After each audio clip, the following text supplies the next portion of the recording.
Les prédictions de l'AFC commencent maintenant. On est parti. J'espère que je vais pas être flou parce que j'ai une nouvelle caméra, j'ai un nouveau micro, mais je sais toujours pas gérer le flou de ma caméra. Et salut l'équipe, c'est Samy pour Après Sports News. J'espère que vous avez la pêche. Aujourd'hui, on se retrouve pour mes prédictions de l'AFC. J'ai fait les prédictions de la NFC il y a 2 jours. Tu peux aller voir la vidéo si tu l'as manqué. On se retrouve avec mes prédictions en début de saison. Encore une fois, j'étais à un play d'avoir le Super Bowl l'année dernière dans mes prédictions. On va essayer d'être aussi précis cette année. On commence par la division la plus simple et je vais la faire rapidement. La FCS va être dominée par les Patriots. Maintenant, qui y a derrière? Miami seront derniers. Ils sont en reconstruction totale et assumés par leur coach qui vient d'être signé. C'est cette année où les Dolphins testent si Josh Rosen vaut le coup, est-ce qu'il peut porter cette équipe plus tard? On voit aujourd'hui que Fitzpatrick a les rênes de cette équipe et risque sûrement d'être le titulaire. C'est pas une bonne nouvelle quand Fitzpatrick peut te battre. Robert Quinn et Cameron Wake sont partis. Je pense que les Dolphins feront partie des 3 meilleurs choix de la draft l'année prochaine. On attendra pour être positif, pour être optimiste pour les Dolphins l'année prochaine. On a un bilan de 3-13 pour les Dolphins et on passe aux Bills. Cette année, les Bills sont en train de tout mettre autour de Josh Allen et ils espèrent qu'il va faire des étincelles. Et je pense qu'ils sont prêts à tirer la corde, à quitter le projet de Josh Allen très rapidement si cette année il ne montre pas quelque chose. Ils ont rajouté Frank Gore avec LeSean McCoy, ils ont rajouté Cole Beasley, ils viennent de drafter Ed Oliver et Cody Ford sur les 2 lignes, ils sont en train de s'améliorer. Vraiment tout est en place pour Josh Allen et je ne crois pas en Josh Allen personnellement. La défense va tenir la baraque, l'attaque va pas marquer assez de points, on s'arrête à 6 victoires et 10 défaites pour les Bills. La surprise de l'année en AFC, elle se passe du côté des Jets qui ont fait une énorme intersaison en signant Le'Veon Bell et je pense qu'ils vont s'en sortir parce que je crois beaucoup en Sam Darnold. Il se retrouve avec 9 victoires et 7 défaites, ce qui est pas mal. Pas tout le monde peut gagner 10 victoires en NFL. Je pense que Le'Veon Bell est frais après une année de grève, une année où il ne joue pas sur le terrain. Je pense aussi que Sam Darnold est le quarterback de 2e année qui va avoir la meilleure année statistiquement. Et non pas Baker Mayfield. Il y a des armes offensivement et il y a des armes défensivement. Les Giants vont s'améliorer, j'étais à ça de leur donner 10 victoires, mais on va s'arrêter à 9-7 pour donner aux Patriots la couronne de cette division. Les Patriots qui se sont améliorés par rapport à l'année dernière, je crois en N'Keal Harry. Le jeu de course est extrêmement stable avec Sonny Michel qui est dans sa 2e année, une ligne offensive qui va se reconstruire après le départ de Trent Brown. Défensivement, Michael Bennett et Chase Winovich vont ajouter un peu de pression sur les quarterbacks parce que les Patriots l'an dernier, c'était pas l'équipe qui saquait beaucoup les quarterbacks. Je pense que ça va changer l'année prochaine. Donc les Patriots s'améliorent et gagne 12 matchs cette saison. On passe maintenant à l'AFC West qui avait l'équipe la plus excitante l'année dernière, les Chiefs. Contre toute attente et contre toutes les prédictions, je vous dis que les Chiefs ne vont pas gagner cette division. Mais on va commencer par les 4e, les Raiders, qui sont en reconstruction, qui sont en déménagement. Ils se préparent à aller à Las Vegas. Les Raiders étaient derniers l'année dernière en nombre de sacs par match et de loin, ils avaient seulement 13 sacs sur toute la saison, alors que les avant-derniers en avaient déjà 30. C'est énorme comme marge et je pense pas que Clelin Ferrell était le bon choix de draft pour changer tout ça. En plus de ça, ils ont le calendrier de match le plus dur de toute la NFL. Ça va pas les aider à retrouver le chemin des playoffs. Antonio Brown est blessé et on sait que les équipes qui ont fait Hard Knocks, qui ont fait cette série, ne sont pas forcément très bonnes l'année prochaine. Ils ont un paquet de têtes brûlées dans cette équipe entre Antonio Brown, Vontaze Burfict et Richie Incognito. Je pense que les Raiders sont contents s'ils s'en sortent avec 5 victoires. Ensuite, on va chez les Broncos où John Elway en a marre de drafter des quarterbacks, donc il donne les clés de la bagnole, il donne les clés de son équipe à Joe Flacco et Joe Flacco s'en sort plutôt bien. Mais c'est surtout grâce à une belle défense avec Bradley Chubb qui s'améliore pendant sa 2e année, Von Miller qui reste un des meilleurs pass rushers de toute la NFL. On a une défense qui va garder les équipes à des scores très bas. Et de l'autre côté, on a une attaque avec Freeman et Lindsay qui vont garder la balle longtemps. Je pense que les Broncos s'améliorent, mais ils ne peuvent pas être en compétition avec les 2 têtes d'affiche de cette division. Ils se retrouvent avec 7 victoires. Et du coup, les Chiefs arrive 2e. L'équipe, c'est Samy du montage. Quand j'ai tourné cette vidéo, j'étais pas au courant que Keenan Allen et Derwin James allaient se blesser. On leur souhaite un bon retour de blessure, mais donc clairement oubliez cette prédiction que je viens de faire. Je vais mettre les Chiefs en favoris pour cette division. Bon courage aux Chargers parce qu'une autre année avec plein de blessures, c'est pas cool pour eux. On passe ensuite à l'AFC South et je base toutes mes prédictions de cette division sur la santé d'Andrew Luck, qui est pour l'instant une énigme. On va commencer d'abord par la 4e équipe, celle qui va s'incliner dans cette division, mais qui sera la meilleure 4e équipe de toute la NFL. Les Titans de Tennessee vont être les derniers avec un bilan de 7 victoires et 9 défaites. Les Titans ont aucun nom en défense que vous connaissez si vous êtes un fan moyen. J'aime beaucoup l'addition de Cameron Wake en défense et de Adam Humphries en attaque. Je suis juste limité par le quarterback Marcus Mariota. Pour moi, c'est la dernière saison de test pour Marcus Mariota. Il y a beaucoup trop de quarterbacks qui arrivent en NFL et qui performent rapidement. Ils ne donneront pas une année de plus à Marcus Mariota. Je leur donne 7 victoires parce qu'ils sont bien coachés et parce que c'est une très très belle défense. Ils vont être horribles à jouer et c'est sûrement la division qui va être la plus dure à jouer de toute la NFL.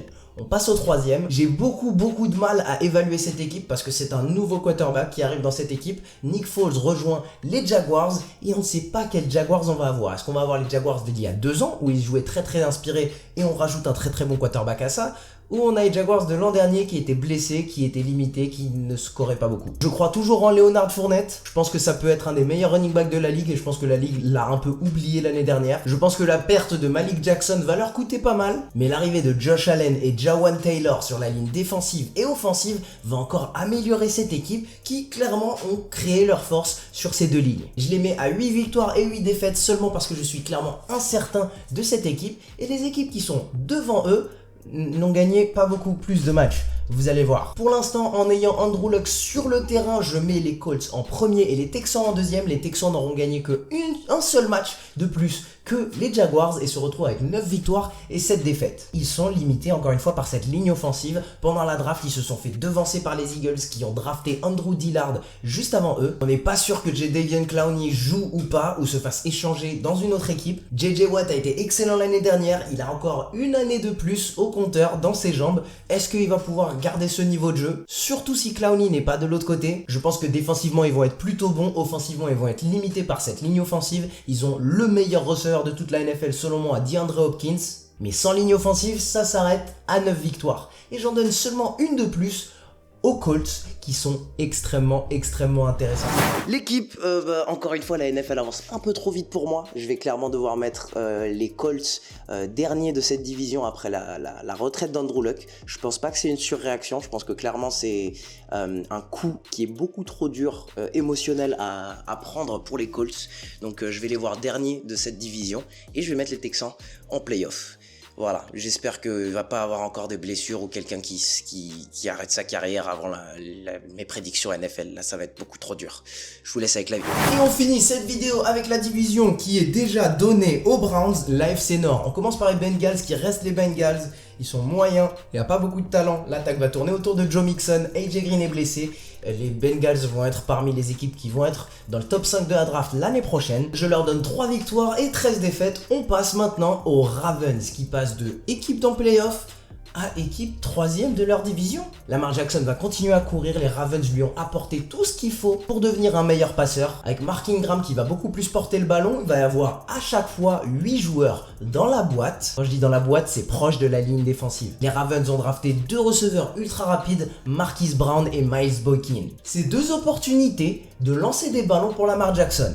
Maintenant, est-ce qu'il va s'améliorer? Défensivement, par contre, les Ravens de Baltimore ont perdu énormément. Ils ont perdu Eric Weddle qui était leur leader mental. Ils ont perdu CJ Mosley qui était leur leader au niveau des performances. Et ils ont perdu leur leader vocal, Terrell Suggs. Ces 3 joueurs sont déjà de trop. Et en plus de ça, ils ont perdu Zadarius Smith qui est maintenant un Packer. L'année dernière, les Ravens étaient 2e en points encaissés à 18,2 points encaissés. Je pense que ce chiffre va augmenter un petit peu. Ils vont demander à Lamar Jackson de marquer maintenant 24-25 points par match pour gagner des matchs. Et ça, je ne sais pas si Lamar Jackson pourra le faire. Par contre, un joueur que j'aime beaucoup chez les Ravens, Humphrey, le cornerback, va devenir un des 10 meilleurs cornerbacks de la NFL l'an prochain.